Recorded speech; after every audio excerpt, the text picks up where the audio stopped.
नमस्कार दोस्तों, मैं राकेश वर्मा आप सभी का स्वागत करता हूं आपके अपने परिवार एसएन गुरुकुल पर। साथियों, विद्यालयों में अभी कई प्रकार के आधुनिक साधन संसाधन उपलब्ध कराए गए हैं। बैठने की व्यवस्था की गई है, बेंच डेस्क उपलब्ध कराए गए हैं, खाने के लिए नए थाली, नए बर्तन रसोइया में उपलब्ध कराए गए हैं, मोटर लगाए गए हैं, समरसेबुल लगाए गए हैं, पानी टंकी बैठाए गए हैं। बहुत ऐसे विद्यालय हैं पूरे बिहार भर में, जहाँ आईसीटी लैब का निर्माण किया गया है। वहाँ पे डिजिटलाइज़ किया गया है उस विद्यालय के कक्षाओं को। अन्य प्रकार के साधन प्रसाधन संसाधन उपलब्ध कराए गए हैं। अब ऑलरेडी मैंने आपको कई वीडियो के माध्यम से बताया है कि जो भी साधन संसाधन उपलब्ध कराए गए हैं, वे सभी लगभग आउटसोर्सिंग एजेंसियों के माध्यम से उपलब्ध कराए गए हैं। चाहे वो थाली हो, बेंच डेस्क हो, समरसेबल हो, पानी टंकी हो, चाहे वह आईसीटी लैब के जितने भी सिस्टम्स हैं, या फिर अन्य विद्यालयों में जो डिजिटल बोर्ड वगैरह, स्मार्ट क्लासेस चलाने हेतु एवं अन्य प्रकार के जो भी साधन संसाधन उपलब्ध कराए गए हैं, लगभग जो है आउटसोर्सिंग एजेंसियों से ही उपलब्ध कराए गए हैं। जिसमें ऑलरेडी जिस समय वो लाए गए, उपलब्ध कराए गए, उसी समय लगभग 50% चोरी हो चुकी थी। लगाने से पूर्व ही 50% चोरी हो गई है।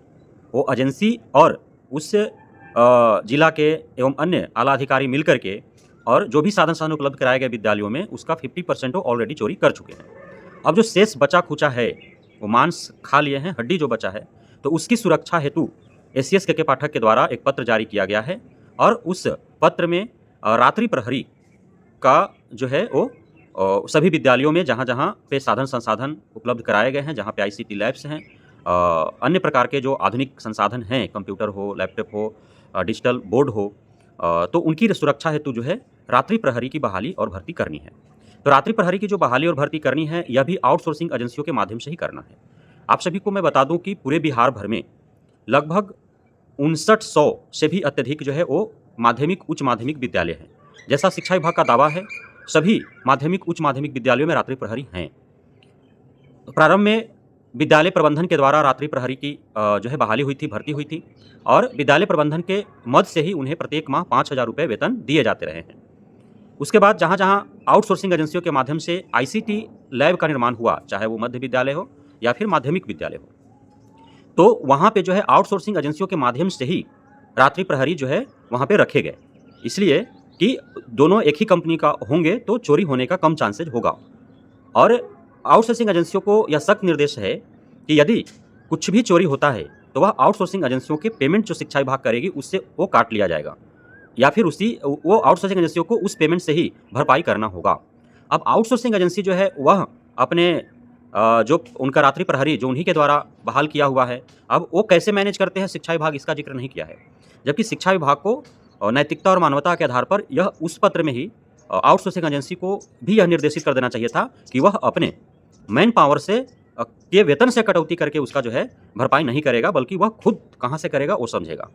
लेकिन न तो शिक्षा विभाग उसको अलग से देगी और न ही मैन पावर के पेमेंट से काट के उसको भरपाई करना है, बल्कि उसे स्वयं के पेमेंट से ही काट के जो है भरपाई उसकी करनी है। इस प्रकार का दिशा निर्देश होना चाहिए था, लेकिन ऐसा नहीं है। अब हो सकता है कि किसी प्रकार जो है आउटसोर्सिंग एजेंसी ही रात्रि प्रहरी, चूँकि रात्रि में रहेगा और दिन में ही वो गोलमाल कर दे, हो सकता है ना ऐसा? अब ऐसा हो सकता है, तो वह खुद जो है चोरी करवाएगा आउटसोर्सिंग एजेंसी और वह अपने जो उसका रात्रि प्रहरी होगा उसी के द्वारा बहाल, उसके पेमेंट से काट लेगा। अब 5,000 रुपया उसको पेमेंट ही मिलेगा, 10,000 रुपया उसको पेमेंट मिलेगा, तो कहाँ से भरपाई करेगा? एक तो जो कंप्यूटर सिस्टम लगा हुआ है वो 20,000, 25,000, 30,000 रुपये का है और जो बिलिंग तो अलग बात है, बिलिंग 60-60 हज़ार, 80-80 हज़ार रुपये हुआ है। जो सिस्टम 30,000 का है, वो आउटसोर्सिंग एजेंसी बिलिंग शिक्षा विभाग कितना दे के दिया है? 60,000, 80,000 का। तो वो उतना कहाँ से कटेगा? वो तो पूरा 1 साल का ही पेमेंट चला जाएगा उसका। तो इसमें थोड़ा-सा दिक्कत है। अब जो है मैंने आपको बताया कि लगभग 5900 से अधिक माध्यमिक, उच्च माध्यमिक है, जहाँ ऑलरेडी जो है वो बहाल किए हुए हैं।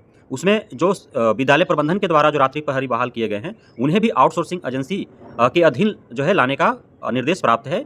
इसलिए कि जब विद्यालय प्रबंधन के द्वारा जो बहाल रात्रि प्रहरी हैं, यदि उनके रहते हुए भी चोरी हो रही है, तो उसका भरपाई शिक्षा विभाग को करना पड़ रहा है और वह अपने रात्रि प्रहरी के वेतन से काट नहीं पा रहा है ना? वो सिस्टम में है नहीं।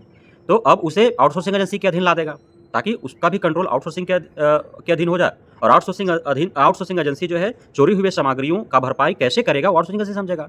यानी कि पूर्णतः यह जो है जो मैन पावर हैं, उसका पूरी तरह से शोषण करने के लिए जो है आउटसोर्सिंग एजेंसियों को ठेका दे दिए गए हैं। अब जो मध्य विद्यालयों में, चूँकि मध्य विद्यालयों में भी बहुत हैं, लगभग 800-900 के 29,000 से भी अत्यधिक जो है पूरे बिहार में मध्य विद्यालय हैं, उसमें लगभग 900 के आसपास जो है वहाँ पे आईसीटी लैब वगैरह जो है निर्माण किया गया है। अब आईसीटी लैब निर्माण जहाँ किया है 800-900, तो वहाँ तो खैर आउटसोर्सिंग एजेंसी जो है वो आईसीटी लैब का निर्माण किया है, वहाँ रात्रि प्रहरी वो खुद लगा दिया है। लेकिन और जो 28,200 के आसपास जो बचे विद्यालय, मध्य विद्यालय, उन सभी 28,200 विद्यालयों में रात्रि प्रहरी का जो है आउटसोर्सिंग एजेंसियों के द्वारा बहाली होनी है। अर्थात पूरे बिहार भर में आउटसोर्सिंग एजेंसी के द्वारा रात्रि प्रहरी की वैकेंसी 28,200 निकलने वाली है। अब उसकी भर्ती कैसे होगी? तो इसमें जो है प्राथमिकता देने की बात कही गई है शिक्षा विभाग के द्वारा। जो सफाई कर्मी है, एक सफाई कर्मी 2-3 विद्यालयों में तय किया गया है, और या फिर जो रसोइया हैं उसमें बहु जगहों पर पुरुष रसोइया भी हैं, क्योंकि रसोइया अब सिर्फ फीमेल ही हो सकती है, ऐसा बाध्यता नहीं हो सकता है ना? ऐसा होने से फिर रूढ़िवादिता हो जाएगी कि खाना बनाने का कार्य सिर्फ महिला ही कर सकती है, ऐसा तो है नहीं, पुरुष भी कर सकते हैं। तो इसलिए रसोइया पुरुष या महिला कोई भी हो सकते हैं। तो जो पुरुष जो रसोइया हैं या फिर जो सफाई कर्मी पुरुष हैं, चूँकि पुरुष इसलिए कि रात में रहना है और एक विद्यालय में एक ही रहेंगे, तो महिलाओं के बस की बात तो है नहीं, इसलिए पुरुष को ही रात्रि प्रहरी के रूप में बहाल किए जाएंगे। अब उन्हीं में से जो है उन्हीं में से किसी को रात्रि प्रहरी के रूप में विद्यालय में नियुक्त करना है। एक विद्यालय में एक रात्रि प्रहरी होगा। अब इसके पीछे का रीज़न क्या है? आप सभी को ज्ञात है, जो रसोइया है उनका पेमेंट कितना है? 1500, 2000, 2500, और जो सफाई कर्मी उनका तो 500 रुपया पर मंथ दे रहा है, वो भी पर मंथ नहीं दे रहा है। हमारे गाँव के विद्यालय में 8 माह हो गए उनको, एक भी रुपया उनका नहीं दिया है। अब बहुत ऐसे जो सफाई कर्मी है आउटसोर्सिंग एजेंसी से बहाल हुए, 8 महीना, 10 महीना, 1 साल हो गए और अब तक 1 रुपया भी उनको पेमेंट नहीं मिला। अब वो झाड़ू लगाने जाते ही नहीं हैं।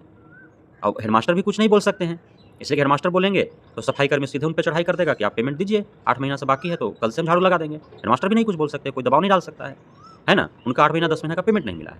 अब आप बताओ कि जो ऑलरेडी भुगत रहा है कि उसको 6 महीना, 8 महीना, 10 महीने का पेमेंट नहीं मिला, उन्हीं को आप बोल रहे हो कि रात्रि प्रहरी भी बन जाओ आउटसोर्सिंग एजेंसियों के माध्यम से ही। तो उसे कैसे भरोसा होगा कि जब 500 रुपया पर मंथ नहीं तुम दे पा रहे हो तो 5,000 रुपया कहाँ से दोगे?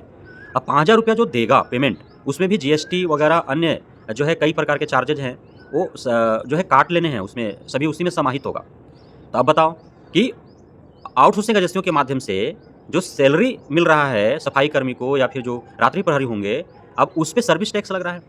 वो सर्विस तो दे रहा है ना, ले तो नहीं रहा ना। सर्विस वो दे रहा है, तो सर्विस देने का भी टैक्स और सर्विस लेने का भी टैक्स। अजब सवाल है, सोचने वाली बात है ना। ये बेल्ट्रॉन में भी ऐसा ही होता है, बेल्ट्रॉन के कर्मियों को जो है जीएसटी काट लिया जाता है। तो ये भारत में एक परंपरा स्टार्ट की गई है कि आउटसोर्सिंग एजेंसियों के माध्यम से जो भी मैन पावर प्रोवाइड करवाए जाएंगे उनके सैलरी से ही जीएसटी काटे जाएंगे। हालांकि जीएसटी जो सरकार लेती है वो आउटसोर्सिंग एजेंसियों को खुद से ही पेमेंट करना है, खुद से, क्योंकि वो सर्विस जो है वो प्रोवाइड करवा रहा है तो उसको देना है। लेकिन वह जो है खुद उसका वहन न करके वो अपने उसके द्वारा जो संविदा पर बहाल जो कर्मी हैं या फिर अन्य जो भी मैन पावर है उनसे वो वसूल कर लेता है। तो ये जो है रात्रि प्रहरी से ही भी वसूल किया जाएगा। तो इस प्रकार जो है रात्रि प्रहरी की भर्ती प्रत्येक विद्यालयों में होनी है। यह जो भर्ती होगा वह अस्थायी नहीं बल्कि अस्थायी है, कभी भी निकाला जा सकता है नहीं। और इसी के साथ साथ अन्य कई भर्तियां हैं जो आउटसोर्सिंग एजेंसियों से हो रहे हैं, जैसे आपका डीपीएम, बीपीएम, बीआरपी, उसके बाद आईसीटी इंस्ट्रक्टर्स का हुआ, आईसीटी लैब की सुरक्षा हेतु जो है रात्रि प्रहरी का हुआ। अब सभी विद्यालयों में, सभी मध्य विद्यालय और सभी माध्यमिक उच्च माध्यमिक विद्यालयों में रात्रि प्रहरी की आवश्यकता है। सफाई कर्मी की बहाली हुई, उसके बाद हाउसकीपिंग की बहाली हुई, आपका जो परिचारिका है उनकी भर्ती। तो 1 दर्जन पोस्ट पर लगभग जो है आउटसोर्सिंग एजेंसियों के हाथों जो है वो भर्ती हो रही है। तो विभागीय भर्ती किसका हो रहा है? शिक्षक और शिक्षकेतर कर्मचारी का। बाकी तो निरीक्षीय अधिकारी भी आप आउटसोर्सिंग से बहाल कर दिए। अब जो सुरक्षा में खड़े रहेंगे विद्यालय का वो भी आउटसोर्सिंग से रहेंगे नहीं, सफाई करने वाले आउटसोर्सिंग से हैं। उसके बाद आप जो भी साधन उपलब्ध कराएं, एक थाली भी हेडमास्टर को नहीं खरीदने दे रहे हैं आप, थाली, बेंच, डेस्क, मोटर सोटर, हेन तेन प्रकार जो भी है वो सब तो आउटसोर्सिंग एजेंसियों के माध्यम से हो रहे हैं ना। तो इसलिए कुल मिलाकर के एससीएस के पाठक ने बिहार के शिक्षा विभाग को आउटसोर्सिंग एजेंसियों के हाथों बेच डाला है। अब इसमें खतरा किससे है? बाहरी चोरों से या फिर विभागीय लुटेरे से? तो आप सभी को पता है, मैंने आपको प्रारंभ में ही कहा कि जो भी साधन उपलब्ध किए गए हैं 50% ऑलरेडी चोरी हो चुकी है। ऐसा मैं क्यों कह रहा हूँ?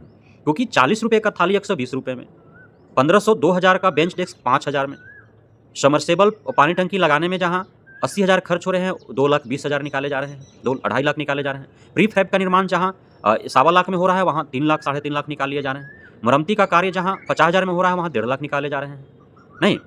तो इस प्रकार से कार्य हुए हैं, तो चोरी ऑलरेडी हो चुकी है। अब जो बचा खुचा शेष है उसको बचाने के लिए फिर से जो है आउटसोर्सिंग एजेंसियों को ठेके पर बहाली हेतु जो है उनको निर्देश प्राप्त है। तो जो भी इंटरेस्टेड हैं रात्रि प्रहरी बनने के लिए आपको 5,000 रुपया पर मंथ जो है वेतन दिया जाएगा और 5,000 रुपये आपके लिए बहुत अत्यधिक है। 5,000 में जो है आराम से आप सिलेंडर गैस भरा सकते हैं 1,200 रुपये का। आप आराम से 200 रुपये लीटर तेल जो है वो खरीद सकते हैं। आराम से आप आटा जो है खरीद सकते हैं, चावल खरीद सकते हैं। आराम से आपका मर मसाला जो है मिलावटी वाला एमडीएच, एवरेस्ट वाला वो आप खा सकते हैं आराम से, है ना? तो कुल मिलाकर के 5,000 रुपये में आपका 5 सदस्यीय परिवार जो है उसका खर्चा आराम से वहन हो सकता है। इसलिए 5,000 रुपये बहुत है आपके लिए। 5,000 रुपये में भी आपका सेविंग भी हो जाएगा आपका बहन-बेटी की शादी के लिए और आपका बच्चा को आपका इंजीनियर, डॉक्टर बनाना होगा उसके लिए भी जो है आप सेविंग कर सकते हैं 5,000 रुपये में। तो बहुत है 5,000 रुपये आपके लिए। तो आप सभी इंटरेस्टेड हैं तो आप अवश्य ही विद्यालय से संपर्क करें। आप प्रखंड जाएँ, जिला जाएँ, डीओ, बीओ ऑफिस से संपर्क करें क्योंकि उन्हीं के द्वारा एजेंसियाँ बहाल होती हैं और वही जो है फिर उनको कुछ पैसे दे कर के एजेंसी ले लेते हैं। और जो एजेंसी जितना अत्यधिक मुँहमांगा जो है डिमांड पूरा करेगा डीओ को और डीओ, डीपीओ जो है उस एजेंसी को अपने जिला में जिम्मेदारी दे देंगे और वो फिर जो है बहाल करेंगे। तो वो आपको विद्यालय से भी पता चल जाएगा कि कौन एजेंसी के द्वारा भर्ती हो रही, नहीं तो आप सीधा डीओ ऑफिस जाकर के आप कर सकते हैं। घूस-वूस भी हो सकता है कि इसमें लिया जाएगा क्योंकि ये भारत है।